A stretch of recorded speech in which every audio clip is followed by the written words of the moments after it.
Come all young sailormen, listen to me. I'll sing you a song of the fish in the sea. Blow, ye winds, westerly, westerly blow. We're bound to the southward, so steady she goes. Now, moving forward, our next performer will be Balika Haakanson. Balika Haakanson was born and raised on Kodiak Island. Both parents fished around Kodiak, dad in the winter longlining and jigging, mom in the summer seining. Balika rebelled in middle school by set netting in Uganic, but eventually came back to seining, mostly with her mom on the Renaissance. In school, most of her favorite teachers were summer fishermen. So Balika went to school to become an educator and then rapidly realized that she liked teaching. She became stingy for her summers with her own children and retired from fishing just before her first daughter was born 19 years ago. 10 years ago, her family moved from Kodiak to Seattle, where she teaches middle school science. As often as she is able, Balika heads home to Kodiak to be surrounded by the ocean and the people and culture that she calls home. Please welcome Balika Haakanson to the stage.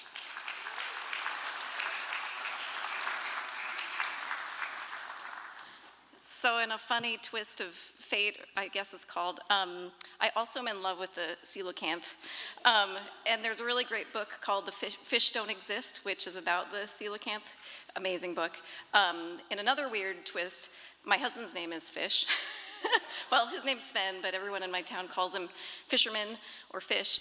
And he was the one who opened the package with the book entitled Fish Don't Exist, and he was very confused. Good, really good book, though.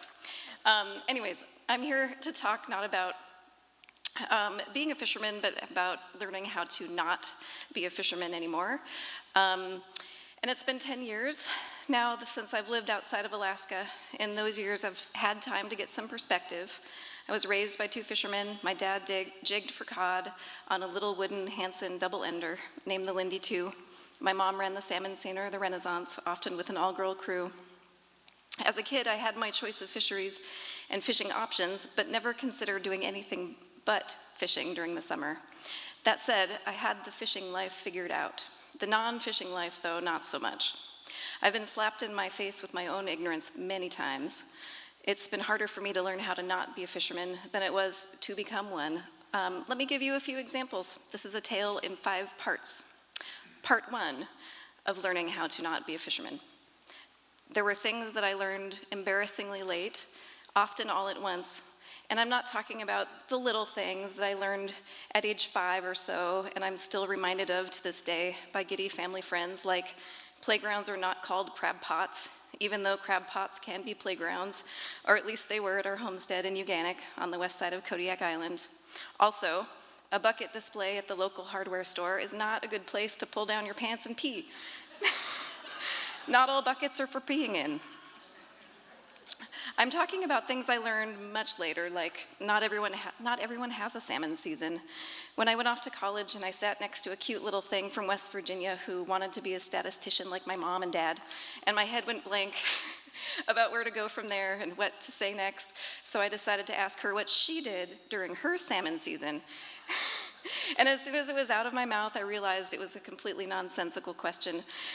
But the concept of seasons as periods of time in which one transitions between things was so ingrained in my mind that I couldn't conceive of how else to even think about time in another, more normal sense. I acknowledge how ridiculous it is that it took me 18 years for this to sink in.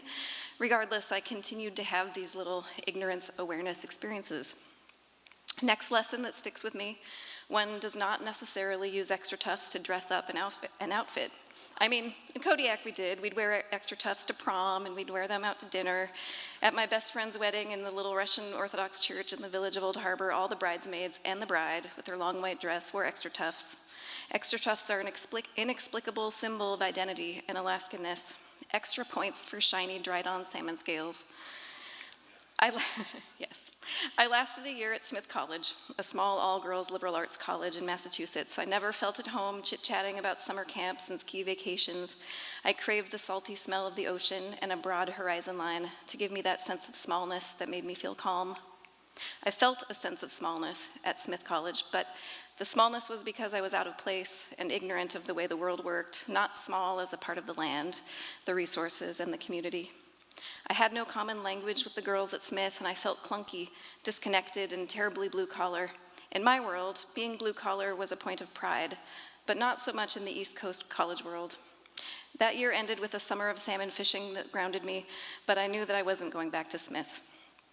I finished up college far away, but in a place that felt more like home, the little fishing town of St. Andrews in Scotland. That felt real to me.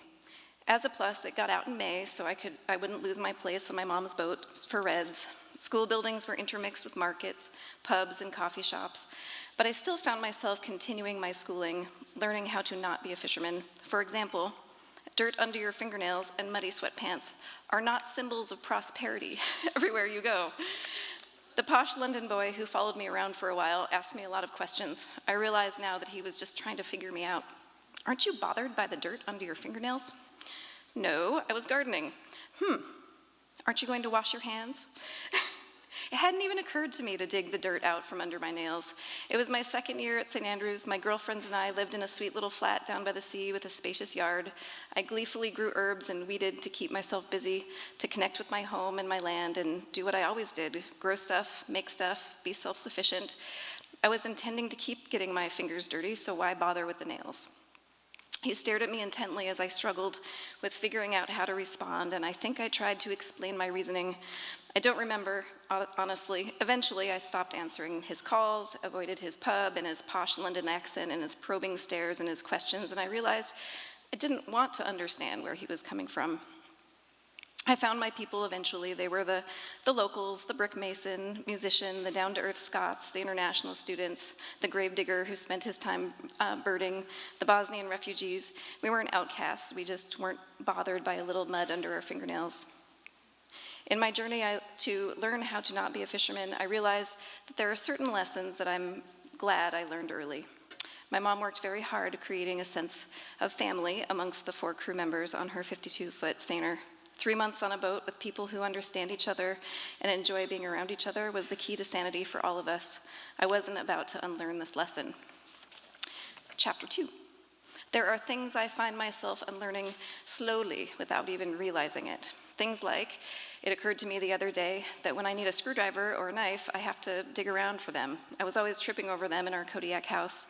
Also, I no longer have a Victorinox in the car, in the house, in my purse, and on the porch. It feels a little strange to think about carrying around knives in a place like Seattle. Secondly, I've known for a lot of years that the key to a fisherman's heart is not candy bars, but fresh fruit.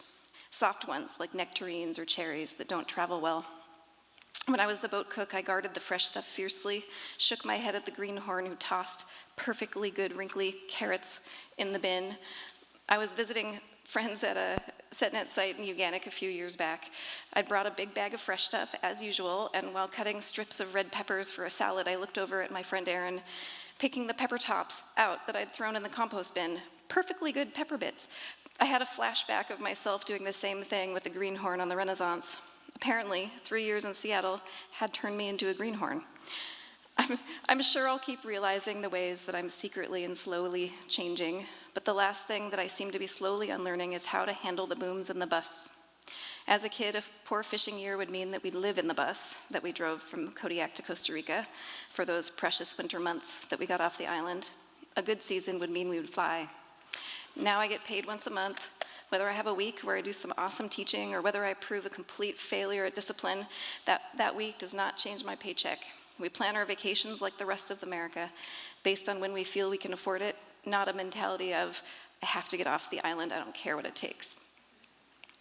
Part 3. There are things that can't be unlearned, and I don't plan on trying to unlearn. Solitude, we can handle it. Don't have Wi-Fi or fancy electronics, no problem. We have beaches and rocks and hills wherever we go and the ability to go macro. Checking out and finding wildness anywhere is something that can bring us right back to our quiet places. Snow, ice, slush, and don't feel like doing the thing, just dress for it. Don't know how to change the oil or remember where the alternator is or what it does? That's what manuals are for. Just because some people are paid massive amounts of money to fix things doesn't mean it can't be learned. But the most important thing I learned growing up as a fisherman, the kid of fishermen, and in a fishing town, community matters. How we spend our money matters. Farming, fishing, those industries that not only drive small town economies but keep people tied to realizing the importance of the land and the environment, these are our hope for the future. Chapter 4, if I can't actually be a fisherman anymore, how can I make sure that my kids grow up with the same values? As I reflect on the way that fishing has become a way for people to feel tied to place, I realize how important it is to provide this to my own children. We moved to Seattle when our girls were in 2nd and 5th grade, so I was worried when my 15-year-old daughter got a job at Cape Uganic for a couple weeks one summer. I tormented her with lists and piles of supplies. You need wristers, you need large rubber bands for your boots, books she had to bring. I was mortified and worried to think of her as the new crew member who might tuck her rain gear into her boots or put her fingers in between the skiff and the tender. But when I got my first letter from her, I knew the circle was unbroken. Her favorite summer moments, the smell and the look of fresh-caught salmon, laying in the grass and watching the clouds drift by, not having a phone, puking multiple times over the side of the skiffs in between sets, but surviving, the 80s station playing a steady stream of Snoop Dogg, dancing in sweatpants under the disco ball in the cabin kitchen, which was, by the way, a buoy covered in tinfoil. The kids are all right. I teach 8th graders in Seattle, and when I think of the summers that many of these kids have, I feel mostly sad. iPads, Minecraft, day camps, organized activities. Maybe crab pots are the perfect playgrounds. Chapter 5. Scrap those first 4 chapters. Maybe once you're a fisherman, you can never not be a fisherman. When I was having babies, I read all the birth books, but one specific one resonated. This particular book, Hypnobirthing, talked about natural pain relief through visualizing one's happy place and to practice it daily as a workout for the big event. There are still days when I pull out the image trapped in my psyche now and visit the place that makes me feel most at peace, even though now I'm living in a big city. It's August 15th, 2 a.m. in Katoi Bay. My muscles are strong from a summer of working. The sound of the engine hums gently and deeply in the background. I'm in my rain gear, collapsed on a perfectly coiled cork stack, staring up at the Perseid meteor showers on the way to Anchorage. My boots rest on the leads. I smell the familiar warm, musty rain gear scent and the salty brininess of the Seine. Around me, other boats also head towards the dark cove, and the yellow cabin lights around me shine dimly into the dark night. I feel both small and big at the same time. The tote of fishing gear will stay in my basement, and even though I've popped the last salmon scale off my extra tufts, I still feel that familiar sense of invincibility when I slip them on when snow falls.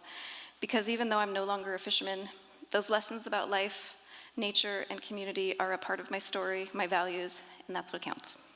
Thank you.